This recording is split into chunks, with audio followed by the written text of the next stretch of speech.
Hello, D-Rex here from Pyromaniac.com. It's week 7, which means after this weekend's games on Sunday and Monday, we will be halfway through the 2010 regular season for fantasy football. That's pretty amazing. Seems like I drafted my team yesterday. Mike Williams, surprise hit story of the year. The guy was Mel Kiper's number 1 wide receiver, number 1 overall player, actually, when he came out in the draft 2005. Kiper had the biggest boner for this guy, and he really shit the bed. He came in, got drafted high by Matt Millen and the Detroit Lions, didn't do anything, got his guaranteed money, and turned into a fat ass, got cut by them. Then he went and they gave him a shot over in Oakland. I guess he came to that training camp on that opportunity with Lane Kiffin, who was his wide receiver and quarterback coach or whatever for USC when he was there. And he was 280 pounds, got cut.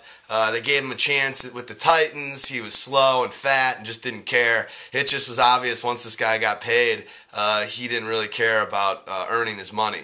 But was out of the league for a couple years, doing a bunch of, doing a record label and doing all this stupid stuff, and got re-energized, rededicated himself. And this year, he's just really probably one of the best stories of the season. You know, last week he had 10 catches, 123 yards on 15 targets from Hasselbeck.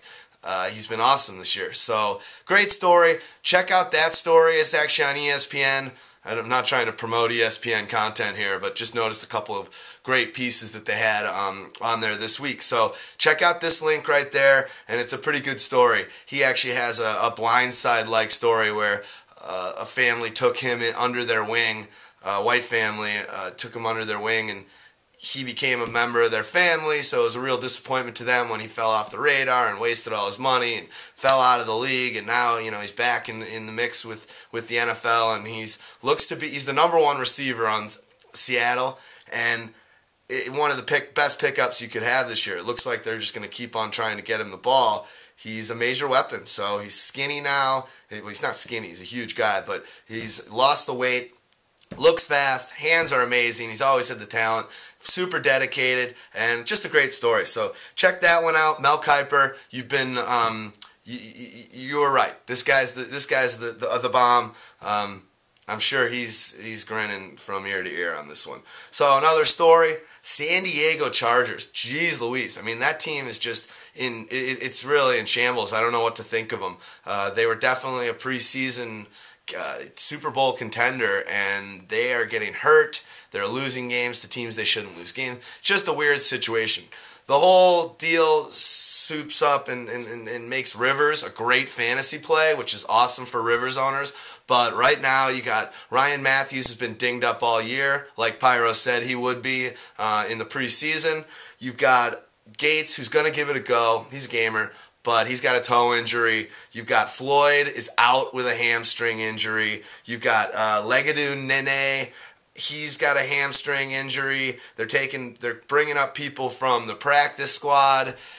It's going to be fine for Rivers. He's got the targets, and he loves his Gates, and Gates will play and be just fine, I'm sure.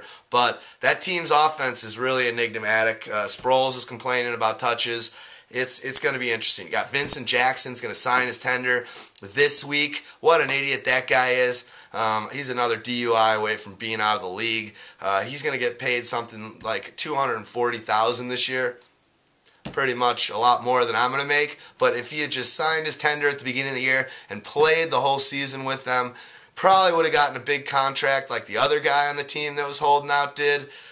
Instead, he's making $240,000 instead of $3.6 million. Good thinking, buddy. You went to the University of Northern Colorado.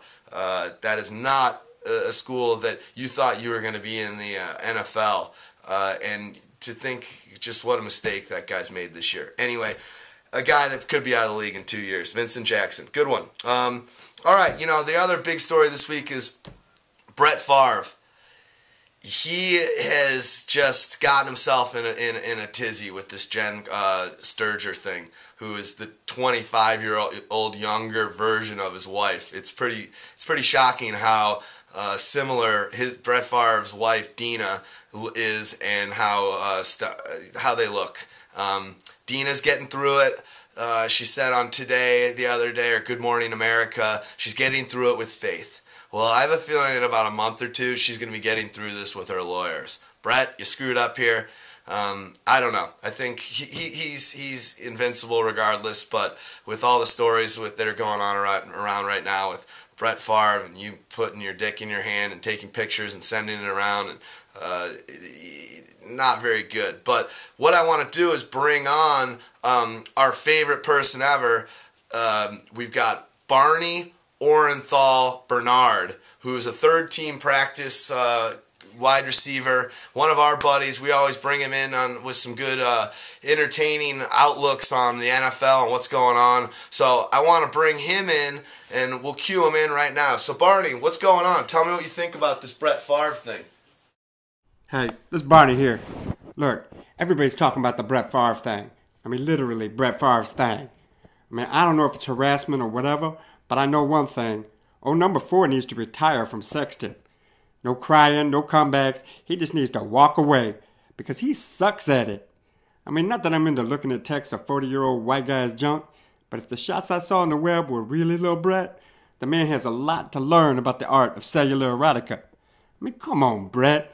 If you're going to send a shot of your manhood, make sure it's a good one. I mean, get that soldier standing at attention.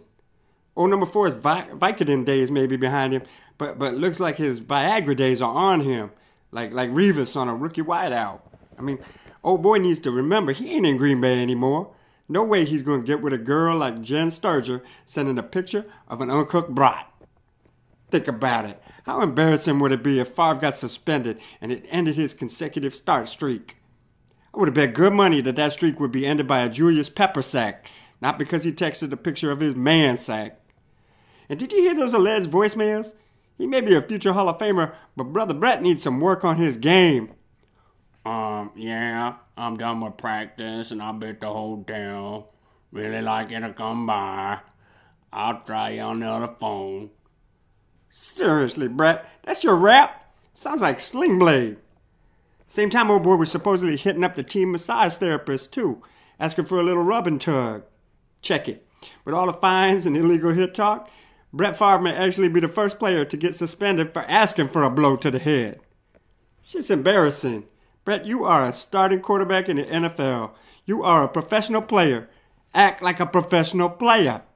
I was a third-string practice squad wide receiver, and I got more ass than a toilet seat on a flight back from Tijuana. So, Brett, this is Barney talking to you. Listen to me. Take my advice. Walk away, brother. Put the cell phone down. Stop using the BlackBerry to text your twigs and berries. That's my take on the Brett Favre thing. I'm Barney. I'm out. All right. Barney Orenthal Bernard. You are the best. Couldn't agree more. Brett, don't use the BlackBerry to send your twig and berries. You will get caught, and it'll cost you a lot of money. Something which you have tons of, but it's going quickly. To Dina, to Starger. Damn. All right, last thing. Colt McCoy, second start in the NFL this week.